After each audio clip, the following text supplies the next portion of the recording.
apa-apa. Kemudian? Lalu tidak lama dia mengambil hati memanggil Dek Ricky. Kemudian Ricky naik ke atas? Tidak, saya disuruh masuk ke dalam kamar. Oh, saudara masuk ke dalam kamar. Saudara tahu apa yang disampaikan suami saudara kepada Ricky?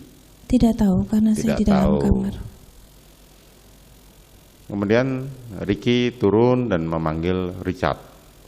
Saya tidak tahu yang mulia. Saudara tidak tahu. Pada saat suami saudara ngobrol dengan Richard, saudara tahu? Saya tidak tahu yang Saudara mulia. tidak tahu. Baik. Peristiwa di Magelang itulah yang memicu hingga akhirnya suami saudara memanggil Ricky dan Richard untuk naik ke atas. Betul ya? Saya tidak tahu, mungkin iya. Mungkin iya. Oke. Sebagaimana kemarin saya sampaikan di persidangan kepada suami saudara terdakwa Ferdy Sambo, pada saat dilaporkan seperti itu, suami saudara adalah sudah mumpuni sebagai anggota reserse dengan pengalaman dan jam terbang yang sangat lama. Ketika mendengar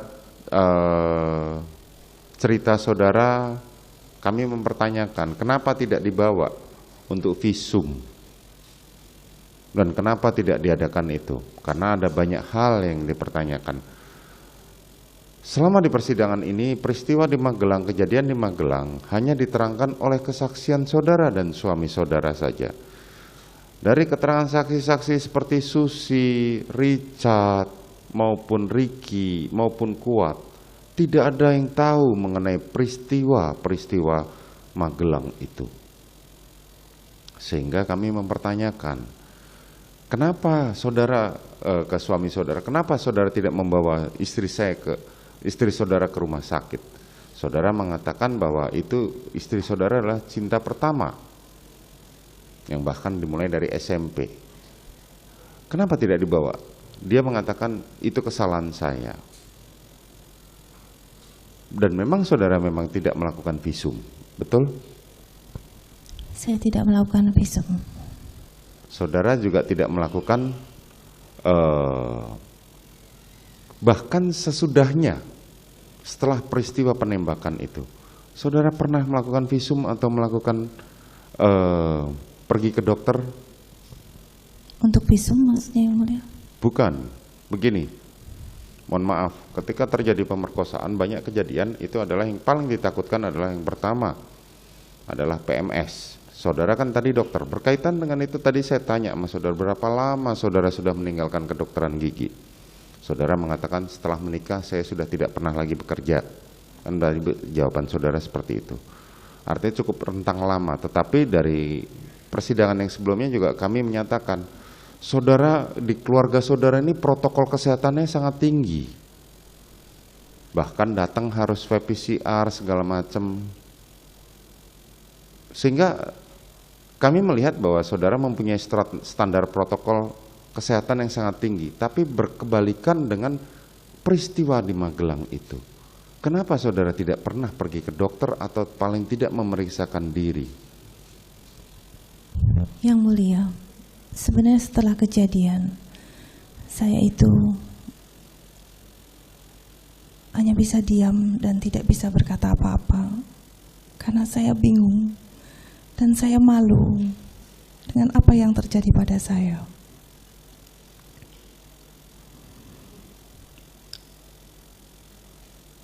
Dan saya tidak tahu harus bagaimana sebenarnya.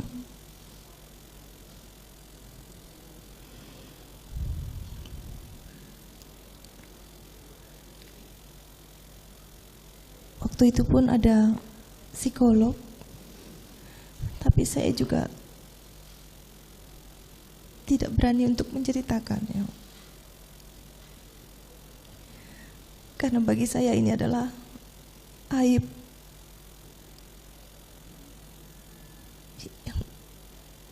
yang membuat malu.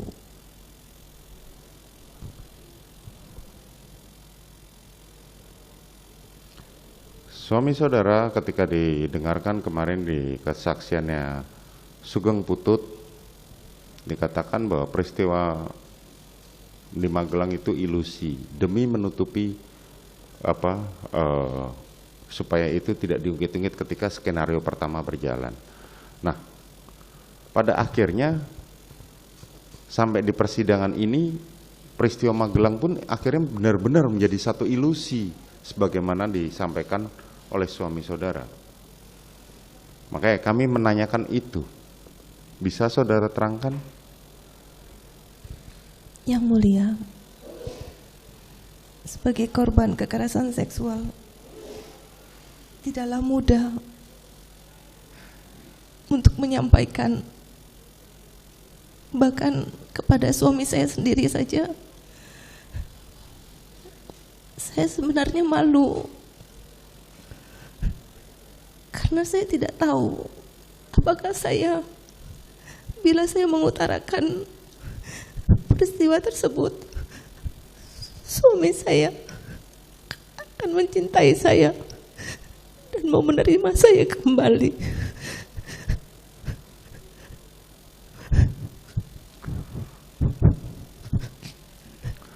Mohon maaf saudara, jadi kenapa kami menanyakan seperti ini?